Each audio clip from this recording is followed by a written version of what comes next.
महाकुंभ 2025 में अलग अलग तरह के संत हैं, अलग अलग तरह के लोग हैं और यहाँ देखिए बैठे हुए हैं जी। क्या नाम है आपका? कौन से वाला नाम? संन्यास के बाद वाला नाम? मेरे को अभी बहुत सारे मिले यहाँ पे। मशानी गोरख, बटुक भैरव, राघव, माधव, बहुत सारे नाम मिले हुए मेरे को। अच्छा जी।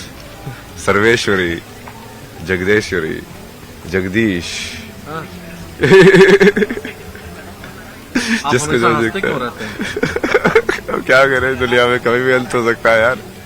हंसते हंसते मरूंगा मैं। हंसते हंसते अभी भी अंत हो सकता है ना मौत का। अभी नहीं हंसे तो फिर एकदम से लगा यार मैं तो बिजी था, भगवान तो रुको रुको, टाइम को रोको, मौत को। तभी तो इस मोमेंट में भी रहेंगे। शांत भी हो सकते हैं, जरूरी नहीं हंसना। हाँ। पर वो सही है, हंसना वो ब्लिसफुल स्टेट होता है ना, नेचुरल। बहुत अच्छे तरीके से आप बात कर रहे हैं, हमें लग रहा है कि आप पढ़े लिखे बहुत हैं। तो हाँ, आईटी बॉम्बे से पढ़ा हुआ ना जी। आईटी बॉम्बे से एरोस्पेस इंजीनियरिंग किया ना मैंने। आईआईटी मुंबई से? हाँ। Aerospace engineering? हाँ। तो इस अवस्था में कैसे प्राप्त हुए? ये अवस्था तो सबसे बेस्ट अवस्था है। ज्ञान के पीछे चलते जाओ, कहाँ जाओगे, यहीं पे आओगे। रहने वाले कहाँ के थे आप? हरियाणा, मतलब जन्म स्थान हरियाणा है। रही तो बहुत जगह पे है, जैसे मुंबई में भी आईटी मुंबई में थे, 4 साल वहाँ पे पढ़ाई की। फिर वहाँ से एमडेस किया, फिर मैं फोटोग्राफी इन सब में चला गया, आर्ट्स में, इंजीनियरिंग से, 3 इडियट्स की तरह। अच्छा, तो जब आपने एरोस्पेस इंजीनियरिंग में पढ़ाई की, उसके बाद कहीं नौकरी भी किया? कोचिंग में पढ़ाया ना मैंने, फिजिक्स पढ़ाया 1 साल। जो कोचिंग में इसलिए पढ़ाया जो कि वो मैं फोटोग्राफी में काम करना चाहता था, वो बिना डिग्री के कोई काम दे ही नहीं रहा था।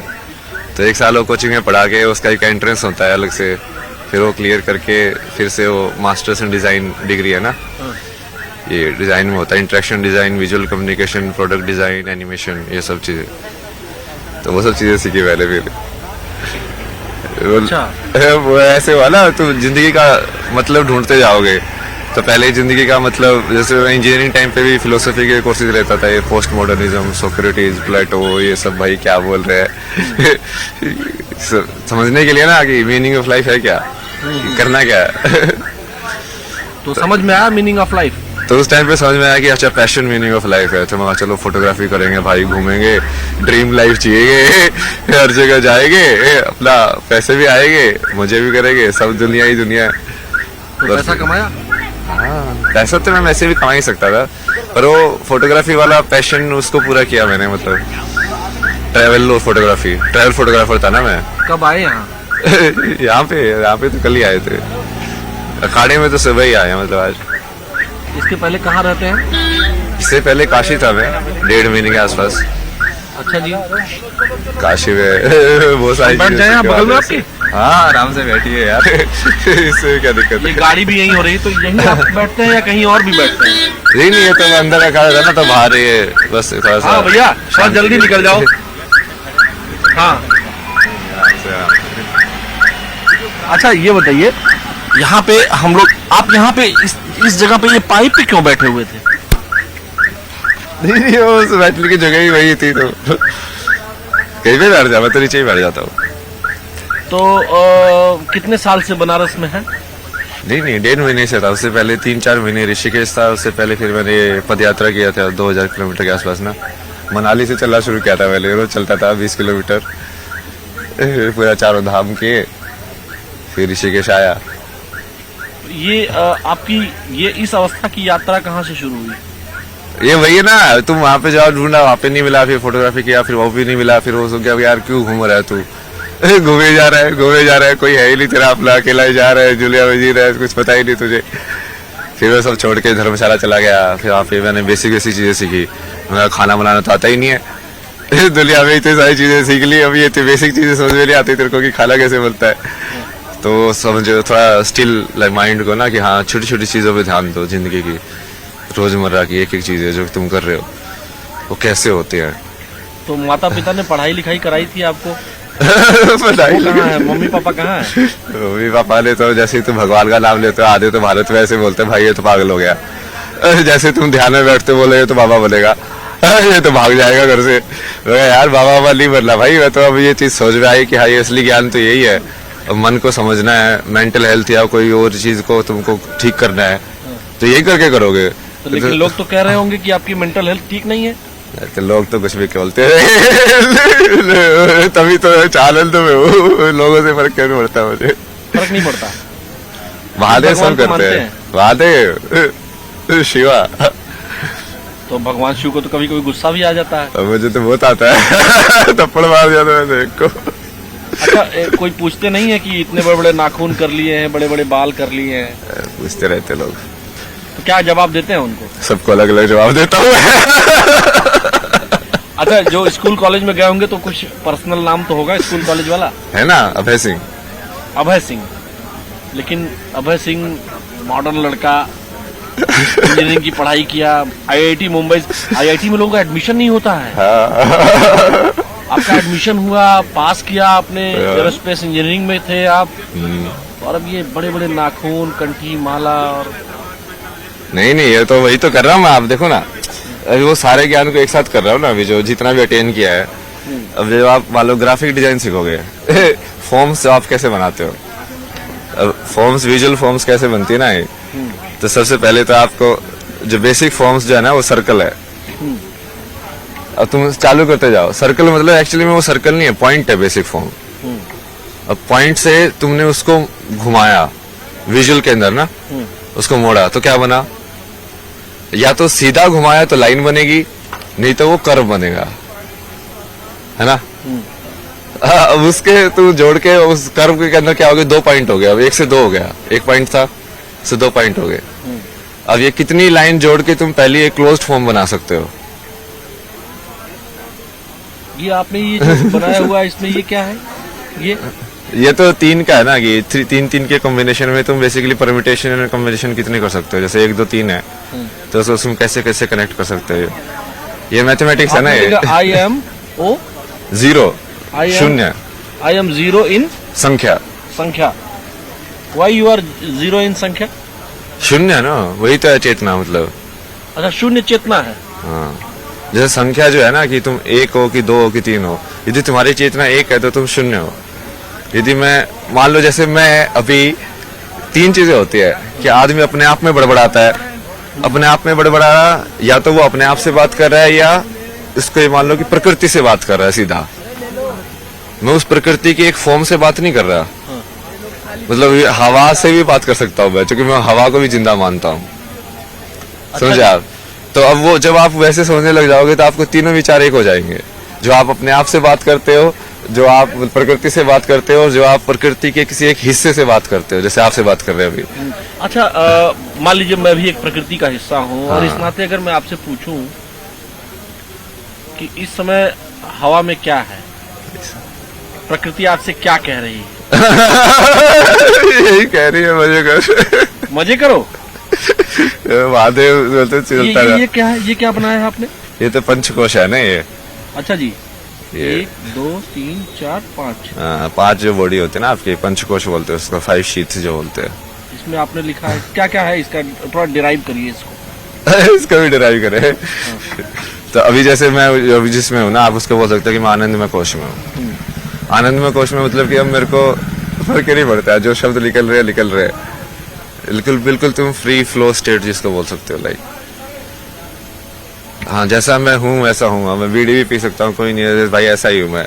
तुम पागल समझो, नहीं समझो मत समझो, समझे। दूसरी स्टेज क्या है?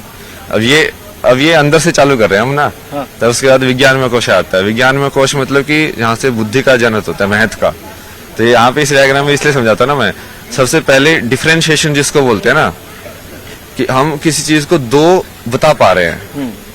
जैसे विजुअली किसी चीज को 2 कैसे बताओगे? मान लो यदि लाइट नहीं होगी, पूरा अंधेरा होगा, तो आप 2 बता पाओगे? नहीं बता पाओगे, है ना। तो उसके लिए बीच में एक लाइट चाहिए और डार्क पार्ट चाहिए, मतलब लाइट और डार्क का कॉन्ट्रास्ट चाहिए। तभी तो दोनों चलेगा ना वो आगे। तो अब ये डिफरेंशिएशन ये जो होता है, ये बुद्धि करती है। जैसे 2 साउंड अलग अलग है, ये कैसे पता चलता है? आ ऊ, ये बुद्धि ने कहीं ना कहीं 2 सैंपल को लिया उसको कंपेयर किया, कहना चाहिए ये ऐसा है, ये ऐसा है, ये अलग है, ये अलग है, उसको अलग अलग कर दिया, डिफरेंशिएट कर दिया, है ना, उसकी आवृत्ति के अनुसार। आवृत्ति के अनुसार। तो ये बनता है विज्ञानमय कोश। जी, वहां से बुद्धि चालू होती है, डिफरेंशिएशन चालू हो जाता है। आनंदमय कोश, विज्ञानमय कोश, हाँ, और तीसरा फिर ये मनोमय कोश। इसमें क्या होता है? इसमें जैसे जो आवृत्ति आपने बनी वो आवृत्ति आप स्टोर करके रखते हो मेमोरी में। एक बार आवृत्ति मतलब एक बार आपने जैसे आप आए होगे तो हम हमेशा सारी चीजें नहीं देखते ना। जैसे आपने मेरे को ही देखा, हाँ। क्योंकि आप पत्रकार हो, आप वो चीज ढूंढ रहे हो कि हाँ अब मुझे यहाँ से कैसे मिलेगा। हाँ। तो वो जब मैं आपको बताऊं, मैं आपको एक ही बार जैसे देखा, ये लोग आगे बढ़ते हुए जा रहे थे, मैंने आपको जैसे ही देखा मैं एकदम स्टक हो गया। मैंने आपको आंखों में आंखें आपने मिलाई हमसे, यहाँ पे जब मैं यहाँ था, जब मैं यहाँ खड़ा था तो मैं जब जा रहा था तो मेरी आंखें और आपकी आंखें बिल्कुल सेम पॉइंट पे मिली। फिर मैंने इनको बुलाया, अपने वीडियो जर्नलिस्ट हमारे हरीश शर्मा जी हैं, मैंने बुलाया इनको जोर से। हाँ, तो हम जहाँ थे मनोमय कोश, इसका मतलब क्या है? आवृत्ति को मैंने सेव कर लिया। आवृत्ति का सेव होना जी, एक इंप्रेशन के बाद दूसरा इंप्रेशन आना, मतलब कि जैसे एक बार एक नदी एक जगह से गई, पानी गया, हाँ। एक इंप्रेशन पड़ा ना, हाँ। अब फिर से जाएगी, एक और इंप्रेशन पड़ा, हाँ। तो वो जो इंप्रेशन पड़ रहे हैं हाँ। आपके अंदर, जो आप देख रहे हो, और जैसे आप डिफरेंशिएट करके उसको कन्वर्ट कर रहे हो फॉर्म्स में, हाँ। वृत्तिज में, हाँ। जो वृत्ति की जगह है वो। तो ये मनोमय कोश हो। ये मनोमय कोश है, जिसको माइंड भी बोल सकते हैं। मन, बुद्धि, चित्त, अहंकार वाले जो चार जो एलिमेंट है ना, ये बुद्धि वाले को आप विज्ञान में डाल दो। हाँ। बुद्धि थोड़ा सिर्फ डिफरेंशिएशन बुद्धि है। सिर्फ डिफरेंशिएशन में तुम जरूरी नहीं है कि तुम उसको डिस्क्रिमिनेट भी करो, बट मनोमय कोशा में तुम डिस्क्रिमिनेट भी करते हो। हाँ। कि दो होना जरूरी नहीं है कि मैं 2 और 3 में ये बोलूं कि 3 बड़ा है 2 से। अच्छा, हाँ ठीक है, ये 2 है, ये 3 है मतलब वो ऐसे ही है, डिफरेंशिएशन और डिस्क्रिमिनेशन। अच्छा, उसके बाद फोर्थ स्टेज क्या है? इसके बाद ये बाद में आया ना, ये प्राणमय कोश आया और अन्नमय कोश आया। प्राणमय कोश तो ये आप उसका वैसे मालूम ना, ये अपना जो फिजिकल एनर्जी जो मूवमेंट हो रही है ना, जिससे हार्ट बीट, एयर सब, ये सब, मतलब जिसके वजह से सारे अंग काम कर रहे हैं, वो हाँ, मतलब जैसे हम किसी चीज को नीचे पुश करते हैं, जैसे वालों हम जैसे पोटी में जाते हो, तो वो मूवमेंट भी हम कैसे करते हैं। जब आप वही धीरे धीरे उस चीज को ऑब्जर्व करोगे कि हमें खाना खा रहा हूँ तो ये नीचे ही क्यों जाता है, और कैसे वो तुम अपने अंदर उसको मूव करते हो खाने को, और वही उसको पान अपान वो पास जो वायु जो से बोला गया है उसको। उसके बाद फिर लास्ट में ये अन्नमय कोश, मतलब खाने का डब्बा। तो अलग अलग डब्बे हो गए ना, ये खाने का डब्बा, खाने के डब्बे के अंदर फिर लाइक ऊर्जा का डब्बा, उसके अंदर फिर लाइक यादों का डब्बा, फिर उसके अंदर फिर लाइक अलग अलग करने का डब्बा, और उसके पीछे फिर ये आनंदमय कोश, मतलब ब्लिसफुल। डब्बे में डब्बा और डब्बे में दुनिया। हाँ, तो ये यही है, डब्बे के अंदर डब्बा है। हाँ, मैं काशी हिंदू विश्वविद्यालय BHU में पढ़ा हूँ, और मैं अक्सर ऐसे लोगों को देखता हूँ। जब मैं वहाँ पढ़ाई करता था, तो जब 9, 10, 11, 12, 13, 14 तक, तो मैं घाटों पर देखता था आपके जैसे विद्वान लोग मुझे दिखते थे, इसीलिए मैं उस चीज को स्टक किया और मैं यहाँ रुक गया। ये बहुत इंटरेस्टिंग है ना, आप बोल रहे हैं आपके कैसे आए? अरे यही तो आपसे अभी तक किसी चैनल ने बात की?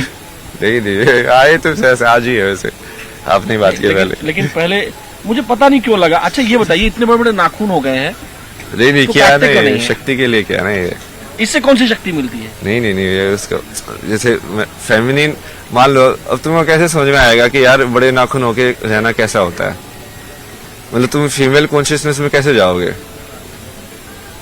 अच्छा जी, फेमिनिन होना कि अब तुम लंबे तुमने कर लिया है, तुमको जेंटल होना पड़ेगा, तुमको ज्यादा अवेयर होना पड़ेगा। जब कोई सज धर के कोई लड़की निकलती है तो उसको ज्यादा ढंग से देखना पड़ता है ना, कि हाँ ये कपड़ा यहाँ से ये नहीं खिसके, उसको ज्यादा अवेयर रहना पड़ता है।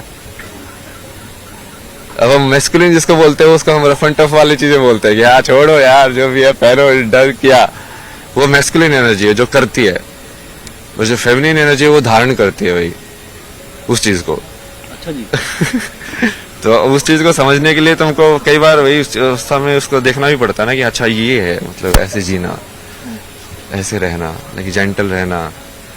तो कई बार वो उसकी वजह हिसाब से भी करता हूँ ना मैं चीजें, बाकी वही मुंह पे लगाना ये सब चलता रहता है। हिमालय गए हैं कभी? हिमालय तो बहुत गया ना पहले। कितने ट्रैवल साल से आप इस अवस्था में हैं?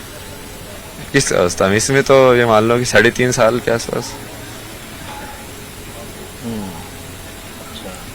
पहले एक बुक लिखी थी मैंने, a beautiful place to get lost. हाँ। उसमें यही बताया था कि देखो ढूंढना का कुछ नहीं है, ढूंढना कुछ है ही नहीं। वो जगह कहाँ है जहाँ गुम हो जाया जाता है? ये वही तो बता रहा हूँ, कुछ ढूंढना है ही नहीं भाई, मतलब ढूंढने को है ही नहीं कुछ। तो वो जब तुम वो समझ लोगे कि फिर तुम समझ आएगा भाई ये क्या है, ये तो मेरे को यहाँ पे भेज दिया, कुछ इन्फॉर्मेशन दी कि हाँ ये ऐसे ऐसे हुआ है, मतलब तुम माइंड मतलब ये जर्नलिज्म छोड़ के कहीं और चले जाएंगे ऐसा? आपका है, देखो आप पे कितना असर हुआ है। अच्छा जी। ये आप धर्म भी कर सकते हो ना, कर्म भी कर सकते हो, मैं भी तो कर्म कर रहा हूँ ना। अब ये सारी ये नॉलेज जो इतनी ढेर सारी आपके पास है, किसको देते हैं? ये तो मैं जैसे चेला बनाया किसी को? चेला मैं वैसे चेला नहीं बनाना ना, संसारी चेला, मतलब क्या वो बोझ हो जाता है ना फिर वो चीज। अच्छा, चेला लोग बोझ हो जाते हैं फिर? गुरु भी बोझ है, चेला भी बोझ है, क्योंकि वो बंधन तो कोई नहीं होना चाहिए। तुमको यदि बिना बंधन के होना है तो कोई बंधन ही नहीं होना चाहिए। लेकिन कोई भाई बहन कोई है आपके? और नहीं, अकेले थे आप? मतलब बहन है, मतलब अब तो कुछ भी नहीं है ना, अब तो सिर्फ महादेव हैं। फोन आता है? मोबाइल आपके पास है? आता है बहन नहीं, नहीं अब कुछ नहीं आता। अरे उन लोगों ने तो मैं बीच में मैं मेडिटेशन ये सब करता था घर पे, पुलिस बुला ली, ये तो पागल हो गया है, इसको यहाँ पे लेके जाओ। भाई बहुत बढ़िया, भगवान ने छुटकारा दिलाया, अपने आप ही छुटकारा दिला दिया, मेरे पाप भी नहीं लगेगा, खुद ही भगा रहे हैं। घर वालों ने खुद भगा दिया? हाँ, मतलब वो वैसे एक्टिव ऐसे कर रहे थे ना, दूसरे लोगों को जाके बाहर ऐसे बताना जैसे इसकी तो स्थिति सही नहीं है। भाई स्थिति सही नहीं है भाई, मैं तुमको विज्ञान के तथ्य न्यूरो साइंस समझा रहा हूँ, तो मेरी स्थिति सही नहीं समझा रहे हो, मतलब हद हो गई तुम्हारी। अब क्या करे ना, क्योंकि वो सोचते हैं कि वो रिश्ते में कहीं पे बड़े हैं तो ज्ञान में उनको कुछ ज्यादा ही वो हो जाता है। फिर ये माँ बाप के रिश्ते में भारत में बहुत ज्यादा है। हाँ। बाप होना मतलब ये होगा कि अरे वो बाप भी तो वो 10वीं पास ही है, बाप होने से ही एकदम से उसको ब्रह्म ज्ञान थोड़ी मिल जाएगा कि वो बच्चे को जो बता रहा है उसको ये बताना चाहिए ना कि भाई देख मेरे को तो इतना ही पता है। बट हमेशा सारे बाप ऐसे बताते जैसे हाँ बस मैं ही बता रहा हूँ तुझे। वो अहंकार जनित है ना, वो कृष्ण ने समझाया था ना, ये मोह और उसमें अंतर, प्रेम में अंतर, उसको कृपाचार्य को समझाया था ना, अश्वत्थामा और सबको भी। अश्वत्थामा को उसका मोह में फंसा ना, वो अश्वत्थामा मारा गया। ये सारा आपने कौन सा ग्रंथ आपने पढ़ा है? नहीं पूरा तो मैं वैसे नहीं पढ़ता ना, गीता पूरी पढ़ी है, मतलब 2-3 अलग अलग वर्जन पढ़े हैं गीता के तो। और उसके अलावा जैसे ये विज्ञान वैर तंत्र पूरा पढ़ा है, मतलब बहुत सारी पढ़ी तो पूरी है। विवेक चूड़ामणि ने भी पूरी पढ़ी है, शंकराचार्य के। संस्कृत आती है? हाँ, संस्कृत तो स्कूल में ही पढ़ी थी, बट अभी वो संस्कृत को महसूस करने वाला उसका जो एल्गोरिथम है ना, व्याकरण, कि वो स्वर कैसे निकले, फिर उससे वो तुम ध्वनि कैसे बना रहे हो, क्योंकि उसी से फिर वो मंत्र की जो स्ट्रक्चर है वो वहीं से आती है कि ये वाली ध्वनि तुम साथ में एसोसिएट करोगे तो उसको मीनिंग ना देख के सिर्फ ये देखो कि वो एनर्जी का एक तुमने एक पर्टिकुलर वो फीड किया है। तो मतलब घर वालों ने आपको पुलिस बुला ली? मैं तो बड़ा बट वो महादेव थे ना साथ में। बात होती है कि नहीं सिस्टर से और घर वालों से? सब बकवास। कितने साल से नहीं बात की? 1-1.5 साल से ही। 1-1.5 साल से बात नहीं करते हैं लोग? क्या बातें करते हैं। तो दुख होता है? नहीं उनके लिए दुख होता है, उनको वह समझा के थक गया भाई, जो कि आपस में बहुत लड़ते थे। मगर देखो एक दूसरे की जिंदगी नरक बनाने से कुछ फायदा नहीं होता है। एक दूसरे की जिंदगी नरक बना रहे हो, तू उसकी बना रहा है, तू उसकी बना रहा है, मतलब शांति कभी भी जिंदगी खत्म हो सकती है। महाराज जी, मैं एक बात आपसे पूछना चाहता हूँ जो बेहद पर्सनल है, और मैं चूंकि स्टूडेंट लाइफ में मैं भी जिया हूँ, IIT BHU कैंपस में ही था, तो हम लोग ये देखते थे कि मतलब इंजीनियरिंग के बच्चों की गर्लफ्रेंड बहुत जल्दी बन जाती थी। इंजीनियरिंग में तो सबसे कम लड़कियां होती सही है ये? सबसे कम लड़कियां होती है वहाँ पे तो। हाँ, लेकिन गर्लफ्रेंड बन जाती है। जो गैर इंजीनियरिंग वाली लड़कियां होती है वो फट से गर्लफ्रेंड बन जाती थी। तो आपने बनाई थी? होती है गर्लफ्रेंड तो थी मेरी IIT में, बट वो तो एक्चुअली IIT में तो उल्टा था। वहाँ पे तो रेशियो कितना होता है, 1:10 का होता है। जब मैं उसमें गया डिजाइन कॉलेज में, वहाँ पे तो उल्टा था, 3 लड़के थे और 7-8 लड़कियां थी क्लास में। बट ये सब एक टाइम की बात है ना। वो तुम उस टाइम पे तो तुम ढूंढ रहे हो। नहीं अभी बीड़ी पी रही अच्छा, ठीक है। तो मतलब